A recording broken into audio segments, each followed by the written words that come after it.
What is up, guys? Welcome to the channel.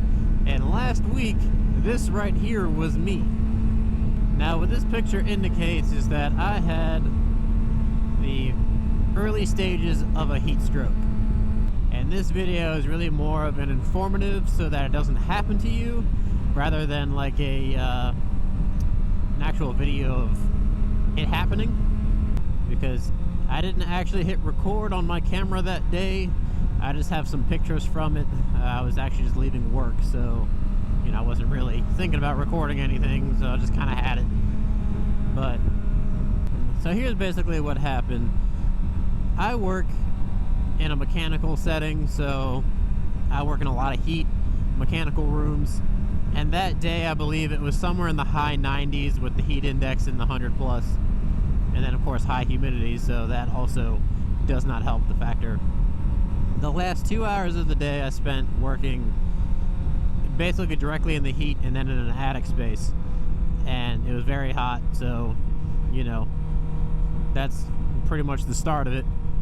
Well, I left work and naturally I'm hot and sweaty.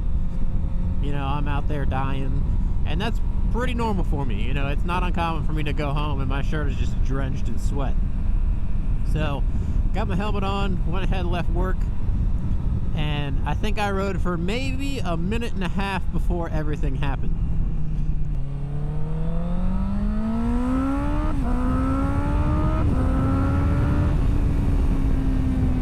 So basically what happened was I left work and I was on the road and my hands started to go numb, which isn't uncommon when you think of your hands going numb.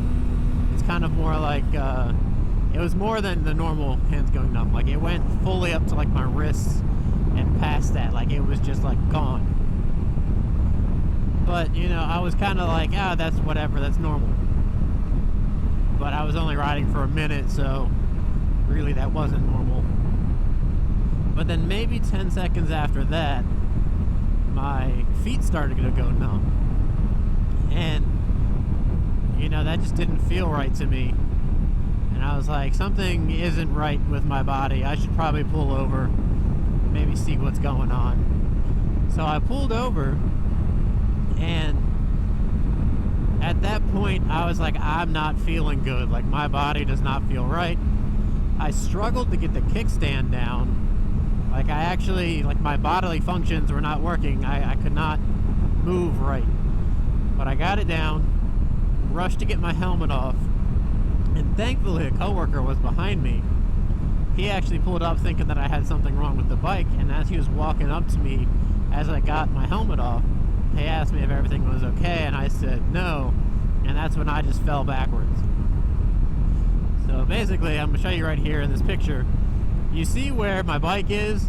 I basically was on my back right next to it, closer to the street side, and my hands were like locked up like a fist.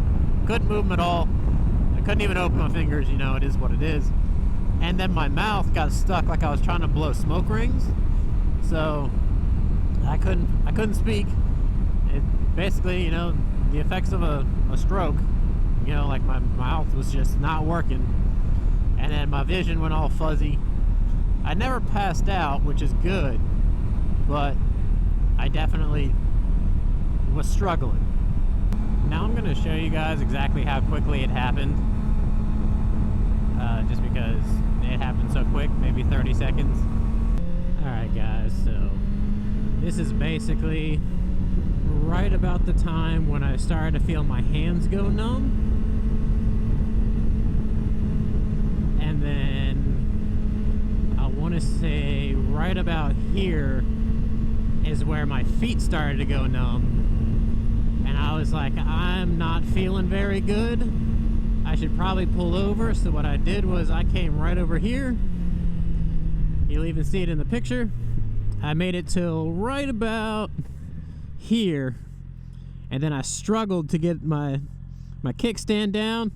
And then next thing I know, I'm struggling to get my helmet off. And then I'm sitting on the ground right about here, just stroking out. It was awful.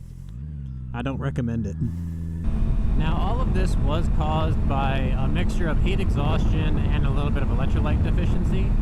So I definitely want to, reiterate the fact that just water is not enough. I've learned that you need to have electrolytes in your life. Obviously, that whole day I drank nothing but water, so I didn't really have any substance or anything like that. So definitely use me as a learning experience. You definitely don't want to have to go through that. I did end up sitting in the hospital for roughly 3 hours with an IV bag attached to me, so not fun at all. But hopefully you guys can learn from this, and we're still out here riding. It's not going to take me out that easily. So I thank you guys for watching, and I'll catch you in the next one. Peace.